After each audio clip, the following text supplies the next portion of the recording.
Assalamualaikum warahmatullahi wabarakatuh. Jumpa lagi bersama Sir Arno.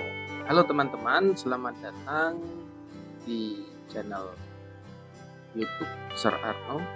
Hari ini kita akan belajar tentang fabel. Nah, sekarang apa itu fabel?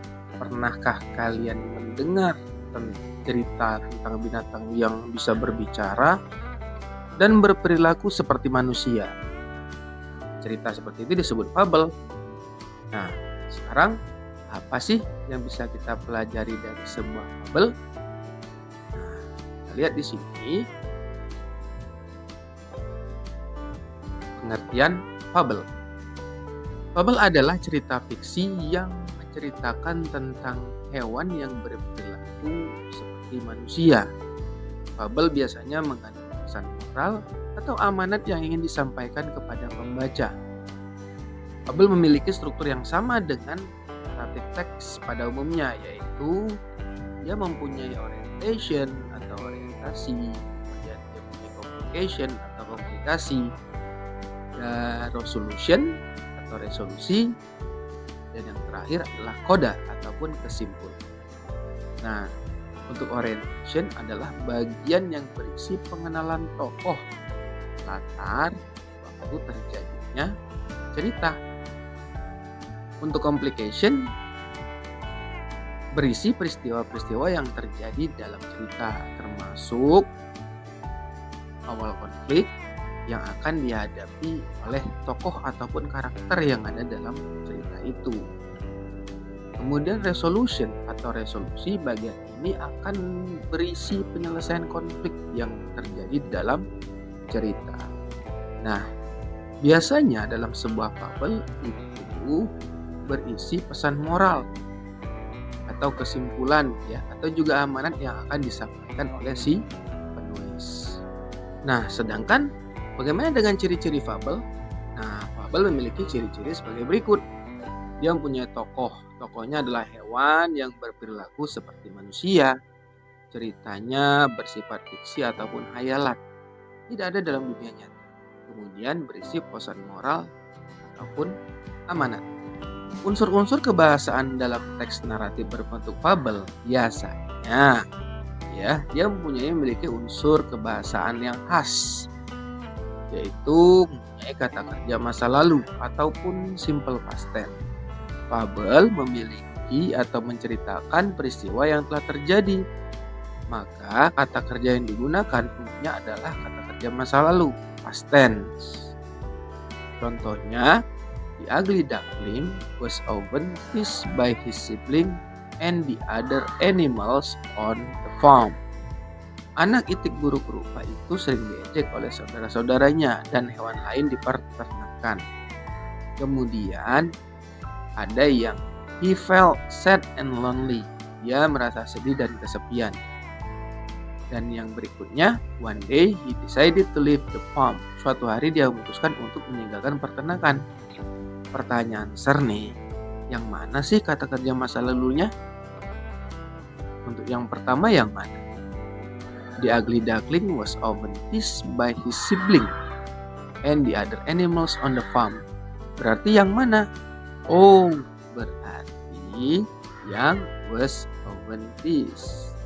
Kemudian ada kata he felt sad and lonely. Yang mana sih kata kerja masa lalunya? Atau bentuk past tense adalah felt. He felt. Felt-nya itu adalah bentuk kedua kata kerja irregular verb atau kata kerja kedua kalau bahasa kitanya.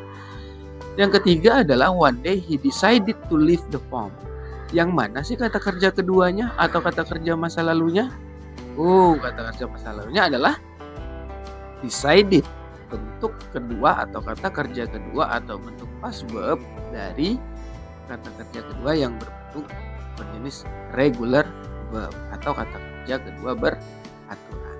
Masih di dalam unsur kebahasaan dalam teks naratif berbentuk fabel, yang kedua dia mempunyai kata sifat ataupun adjektif.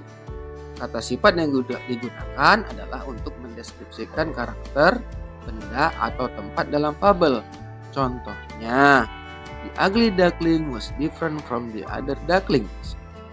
Anak itik buruk rupa itu berbeda dari anak itik lainnya. He was a big and clumsy. Dia besar dan kikuk. He had gray feathers and a long neck. Dia memiliki bulu abu-abu dan leher panjang. Nah, yang manakah merupakan bentuk kata sifatnya atau adjektifnya? Ada kata di situ yang membedakan adalah the was different. Nah, kemudian ada kata big and clumsy, ya kan? Kemudian ada gray feathers and long neck. Nah, di situ. Nah, itulah yang merupakan kata sifat. Nah, untuk unsur kebahasaannya yang lain, yang bentuk yang ketiganya adalah kata keterangan atau adverb. Dia mempunyai kata keterangan yang menjelaskan waktu, tempat, dan cara suatu peristiwa terjadi di dalam fabel. Contohnya, The Ugly Duckling often felt sad and lonely. Anak itik buruk rupa itu sering merasa sedih dan kesepian. He finally found a place where he belonged. Dia akhirnya menemukan tempat di mana dia diterima. Yang manakah kata keterangannya? Bisa dia lonely, ya kan? Nah, kemudian ada keterangan tempat. He belong, ya kan? Di situ. Kemudian yang keempat adalah dialog. Dalam sebuah naratif teks bentuk fabel biasanya dia menggambarkan percakapan antar karakter dalam fabel. Dialog dapat membantu pembaca atau kita yang membaca sebuah teks fabel bentuk naratif teks, ya, memahami karakter dan alur cerita. Contohnya, the other duckling said, "You are so ugly, you don't belong here." Nah, anak itik lainnya berkata, "Kamu sangat jelek, kamu tidak pantas di sini." Nah, itu merupakan dialog. Kemudian ada dialog satunya lagi, saya contohkan. The ugly duckling said, "I'm just different, I'm not ugly." Anak itik buruk rupa itu berkata, "Aku hanya berbeda, aku tidak jelek." Nah, merupakan nih kalau misalnya kalau bahasa Indonesianya adalah dia merupakan kalimat langsung, ya, kalimat langsung yang menggunakan tanda kutip. Nah, biasanya dalam cerita berbentuk fabel, naratif teks, dia mempunyai kalimat-kalimat langsung ataupun di dalam bentuk dialog yang menggambarkan percakapan antar karakter seperti itu. Nah, bagaimana dengan yang terakhir dalam unsur kebahasaannya? Biasanya dia memiliki nilai moral. Nah, kita ketahui bersama apakah dalam teks naratif berbentuk fabel banyak sekali nilai moralnya. Bisa jadi kalau dalam cerita The Ugly Duckling, don't judge someone by their appearance, jangan menilai seseorang dari penampilannya. Atau bisa juga everyone is beautiful in their own way. Tiap orang cantik dengan caranya sendiri. Atau be yourself and don't be afraid to be different. Menjadilah diri sendiri dan jangan takut untuk berbeda. Nah, nilai moral ini diambil dari mana? Dari keseluruhan cerita. Kita bisa mengambil kesimpulan dari cerita itu. Nah, bagaimana untuk jalan ceritanya? Nah, nanti akan informasikan, akan bagi cerita tentang The Ugly Duckling. Dan kita ambil nilai moralnya. Apa sih jalan ceritanya? Tentunya nanti akan ada di bagian part yang kedua. Jadi, ini baru part pertama. Dan nanti akan kita lanjutkan bagian part kedua. Terima kasih sudah menonton video ini. Jangan lupa subscribe channel Sir Arno untuk mendapatkan video-video edukasi lainnya. Sampai jumpa di video berikutnya. Semoga bermanfaat. See ya.